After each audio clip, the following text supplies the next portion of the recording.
It's Halloween time, and that means it's time to celebrate death.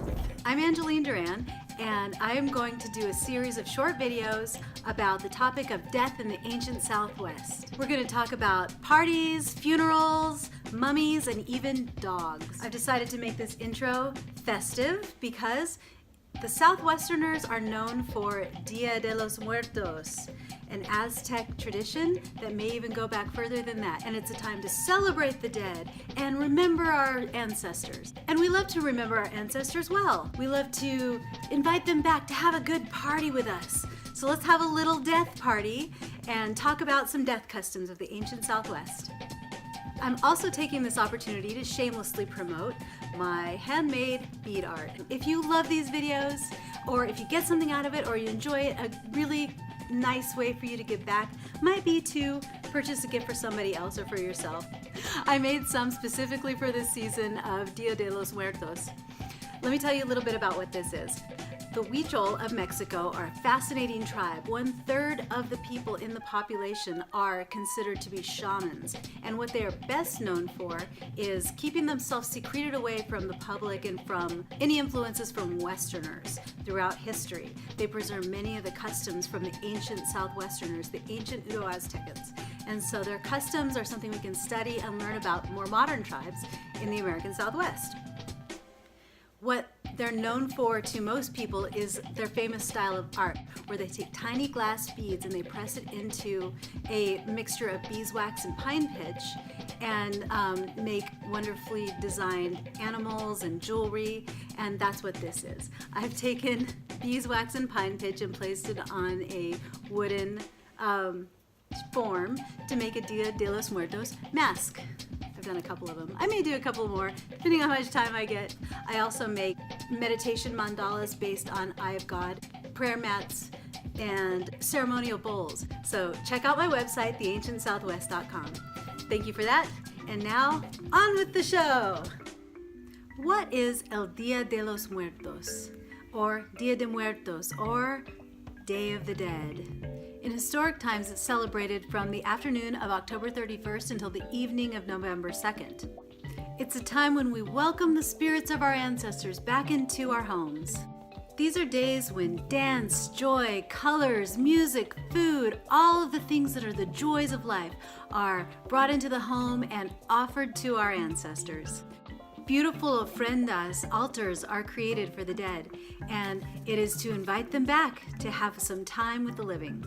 In Mexico, tamales, hot chocolate, marigold flowers are laid out as offerings just like the Aztec did. The idea is to entertain the dead. The day is full of life, it's full of zest, it's full of party, it's full of color, and is a time of absolute celebration. So now that we get the idea of the Day of the Dead, Dia de los Muertos, what it is and how it's celebrated today, what is it really? To start with, it wasn't always celebrated during the Halloween time, which is a European version of Day of the Dead, or some kind of recognition of the souls that have passed, ancestor worship.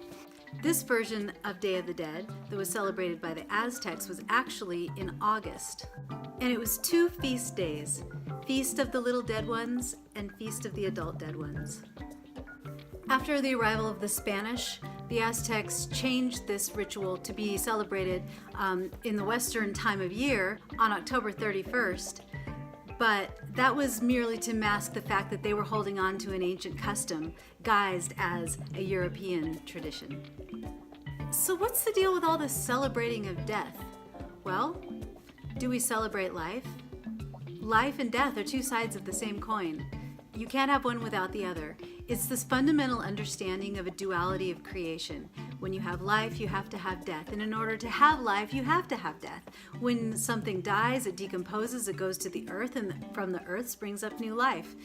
One is absolutely dependent on the other. The sun comes up in the morning, it goes down in the evening. The moon waxes and it wanes. There's always duality. There's always 2. There's always one and the other. There's manifest and there's unmanifest, which means that there is an idea and then its manifestation. There is your conscious and your unconscious, or conscious and your subconscious. There is the world that we live in, and then there's the world that we can tip ourselves into in psychedelic trance, something that's tangible and something that isn't tangible. We have the earthly plane that we live in now, and then we have the underworld where we can't go until after death. There's duality, there's always two, and they go hand in hand and they complement each other. And so both should be equally celebrated. The ancestors of the Aztecs had just as full of lives as the living people. Living people had jobs on this earth. Well, so did the dead. The dead had jobs in the underworld. In fact, they were primarily responsible for making sure there was rain and sun that continued to bless the living. That means they were extremely important. It was extremely important in the hearts of the living to keep the ancestors happy, and the ancestors were honored by continuing to be remembered and having important roles in life. What's really fascinating is how much the Aztecs did have in common with people of the North American Southwest. The burial customs and some of the traditions that are well remembered by tribes that have a tradition that they've kept alive and remembered show some of these exact same customs and traditions associated with burials and funerals in the afterlife. Since so much of Native American history has been lost, we can turn to the ancient people of Mexico to fill in some of the blanks that we simply can't do here in North America. Did the Aztecs have souls? Yes, they did. In fact, they had 3 of them. The heart is associated with the essence of human life, and in fact, it was the only soul that could travel into the afterlife. It's associated with the area that's above the earth, maybe even something more like the earthly plane. The brain was associated with love and heat, and it was kept by the loved ones in a box of ashes with a tuft of hair. But this soul is associated with the highest of the heavenly realms. The liver, which is full of blood, is associated with your heat and your passions, and this organ would have been scattered as your soul across the earth, dispersed to the winds, and it was associated with the underworld. So the heart is the plane above the earth.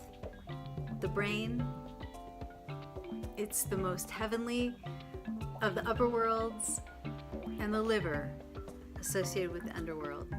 Here's a little look at how the burial customs looked in the Aztec world. And this is relevant to the North American Uro-Aztecans because they had a lot of similar practices, even in the archaic times. First of all, the body was preserved. It was put in a flexed position, kind of curled up, sort of like in a sitting fetal position, and water was poured over the head. A piece of jade was placed under the tongue. It was travel money. The dead person would have been wrapped in cotton cloth, sometimes even tied around so that the body would stay in its tight bundle. The person was buried with 9 sheets of fig bark paper, and these were tickets to the 9 stations of the underworld that the person would meet on its journey. People weren't actually buried for 80 days after they died. Professional mourners were brought in to mourn your death.